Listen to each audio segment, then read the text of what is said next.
हरे कृष्णा। आज का हमारा सद्विचार, परंपरा। यह शब्द हम सब इससे भली भांति परिचित हैं। परंपराएं केवल भारत में ही नहीं बल्कि पूरे विश्व में निभाई जाती हैं और परंपराएं मानव समाज का, मनुष्य समाज का, सभ्यता का एक अभिन्न अंग है। लेकिन यह परंपराएं जो हम निभा रहे हैं, जो आधारित होती है हमारी आस्थाओं पर, हमारे विचारों पर अथवा हमारे आचार्यों के अनुभवों पर, जो परंपराएं हम अपने मानव जीवन में अपनाते हैं, निभाते हैं, यह कितनी आवश्यक है इसका वर्णन शायद किया जाना संभव नहीं है। परंतु मानव सभ्यता में परंपराओं का बहुत बड़ा महत्व है। यह परंपराएं ही हैं जो सदियों से किसी कला, कार्य कौशल अथवा विचारों को, ज्ञान को संजोए हुए है। यह परंपराएं ही हैं जो मानव समाज के लिए पथ प्रदर्शक का कार्य भी करती हैं, जो हमारे इस दुर्लभ मानव जीवन में सुंदर तत्व है, उनको संजोकर संभालने का कार्य परंपराएं ही करती हैं। परंपराएं जो कला कौशल, जो ज्ञान मनुष्य संजोकर रखता है, वह परंपराएं कब रूढ़ी में, अंध अनुसरण में बदल जाती हैं, इस बात का हमें ज्ञान रखना अति आवश्यक है। क्योंकि परंपरा मानव समाज को मार्ग प्रदर्शन करती है, लेकिन जब वही परंपराएं, या यूँ कहें कि परंपराओं के नाम पर जब हम अंधी दौड़ में शामिल हो जाते हैं, अंधानुसरण करते हैं, बिना इस बात का विचार किए कि क्या ये परंपरा के नाम पर हम जो कर रहे हैं यह हमारे लिए लाभदायक है या नहीं है, क्या यह हमारे आज के परिप्रेक्ष्य में सार्थकता प्रदान करेगा अथवा नहीं। बस इतनी सी ही बात है। यदि हम इस बात का विचार कर लें तो परंपराएं हमें बहुत कुछ सिखाती हैं, लेकिन वहीं पर अंध परंपरा मानव समाज को पतन की ओर भी ले जाती हैं। परंपरा के नाम पर हमें यह जानते हुए भी कि आज के परिप्रेक्ष्य में यह ज्ञान, तथाकथित कौशल, तथाकथित विचार सिद्ध नहीं होते, एप्लीकेबल नहीं है, फिर भी हम करें तो यह हमारा पतन का मार्ग ही प्रशस्त करेगी। इससे लाभ कुछ नहीं होगा।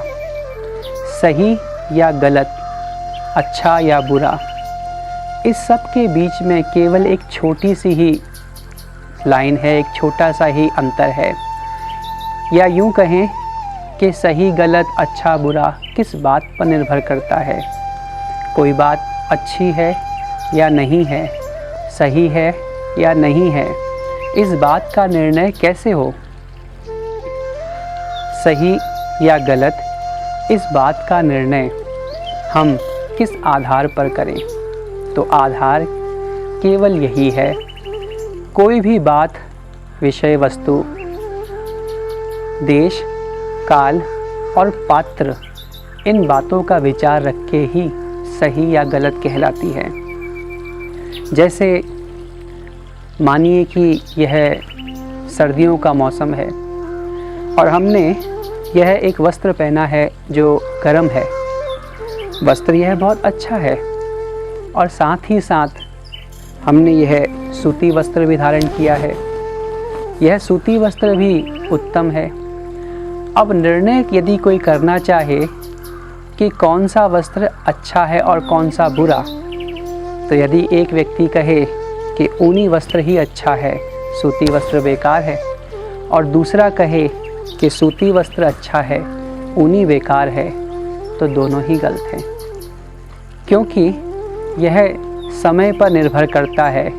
वस्त्र दोनों ही अच्छे हैं, परंतु सर्दियों में ऊनी वस्त्र अच्छा है और वहीं गर्मियों में सूती वस्त्र अच्छा है। इस बात का निर्णय बहुत आसानी से हो गया। यही विवेक, यही आधार परंपराओं में भी एप्लीकेबल है, लगाया जा सकता है। परंपराएं रूढ़ी ना बन जाए, हम परंपरा के नाम पर अपने अंधविश्वासों का बोझ ना ढोएं, इस बात से सचेत रहना चाहिए। एक संत अपने आश्रम में प्रवचन कर रहे थे। प्रवचन करते तो क्योंकि आश्रम था, आश्रम सभी का निवास स्थान है, वहाँ पर उनकी एक पालतू बिल्ली भी थी जो उनके ध्यान में, प्रवचन में उछल कूद करती और उनको बड़ा व्यवधान उत्पन्न करती। अब क्योंकि वह संत हैं, साधु हैं, उनकी जो वृत्ति है, उनका जो नेचर है, वह ऐसा तो नहीं होता कि वह निकाल दे, क्योंकि वह समान रूप से प्रेम करते हैं, चाहे वह मनुष्य हो चाहे वह पशु हो। उस बिल्ली को वह निकालने की बात नहीं सोच सकते थे, लेकिन ध्यान में वह बिल्ली व्यवधान उत्पन्न करती, क्योंकि स्वभाव है बिल्ली का उछल कूद करना। तो उन महात्मा ने अपने शिष्यों का आदेश दिया कि जब हम ध्यान करें, प्रवचन करें, भगवान में मन लगाएं, तो उस समय के लिए इस बिल्ली को बांध दिया जाए। शिष्यों ने ऐसा ही किया। पास ही एक खूंटे से वो बिल्ली को बांध देते थे जब भी वो ध्यान करने बैठते, पूजा करने बैठते। तो समय बीतता गया, ऐसे करते करते वह प्रायः नियम ही बन गया कि जब वह ध्यान करते तो बिल्ली आती, उसे बांध दिया जाता था। उन साधु का, संत का यह भौतिक जीवन पूरा हुआ, शरीर की आयु पूरी हुई, वह भगवत धाम को चले गए। जब वह चले गए तो उसके बाद भी, क्योंकि उनके गुरुदेव ऐसा किया करते थे, तो उनके अनुयायियों ने भी ऐसा करना प्रारंभ कर दिया। अब यह जो कार्य था बिल्ली को बांधने का, यह परंपरा का नाम ले चुका था।